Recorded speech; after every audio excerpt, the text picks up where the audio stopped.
Venons-en à la crise sanitaire et à ses conséquences sur le moral des étudiants. À l'Université de Bordeaux, les enquêtes montrent qu'environ un tiers des jeunes disent souffrir de plus en plus.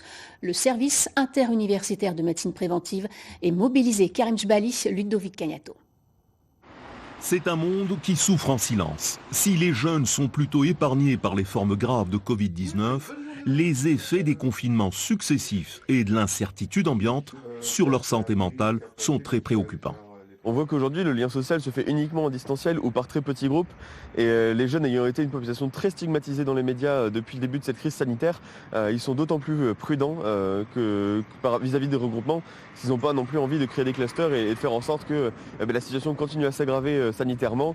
Ces observations de la vie étudiante sont aujourd'hui scientifiquement corroborées par les premiers résultats d'une étude réalisée ici à Bordeaux par l'université. Sur un groupe de 1600 jeunes, on a comparé des non-étudiants et des étudiants et le résultat est clair. Il y a pratiquement 50% de plus de symptômes dépressifs sévères, de stress à un niveau élevé, de symptomatologie anxieuse, etc. Donc vous voyez, les étudiants sont vraiment beaucoup plus exposés à ces conséquences sur la santé mentale que les non-étudiants. Le constat est donc là, privation de relations sociales et un sentiment de solitude. À l'espace de santé étudiant, les équipes ont développé un certain nombre d'initiatives pour contrer ce phénomène.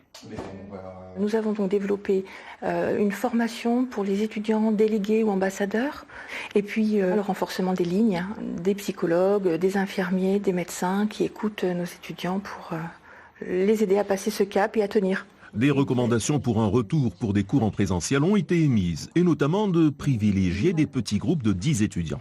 Mais le gouvernement a déjà écarté la date du 20 janvier pour un retour sur site.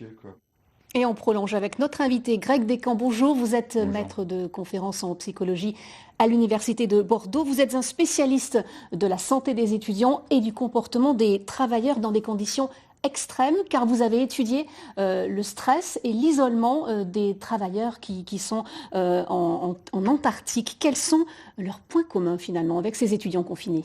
Disons que c'est vrai qu'on a très peu de recul par rapport aux effets de l'isolement et du confinement chez les étudiants. Il y a cette étude qui vient de sortir et qui montre d'une certaine façon que les connaissances qu'on avait déjà au préalable, à savoir que les étudiants sont plus vulnérables, et ça s'accentue avec le confinement.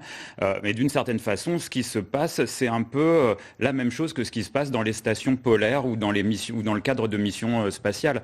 Le confinement et l'isolement, ça a pour effet d'augmenter les troubles en matière de santé mentale, des troubles de l'humeur, des troubles physiques, de sommeil, d'appétit, et puis beaucoup plus de difficultés également dans la façon de gérer les activités et les occupations, que ce soit les loisirs, mais également les activités professionnelles et académiques. Et c'est là que les activités des étudiants sont nettement touchées par les effets de ce confinement. Et surtout les étudiants en première année, on appelle ça les néo-entrants, pourquoi sont-ils plus fragiles ? C'est une population plus vulnérable parce qu'ils sont dans une espèce de transition de vie.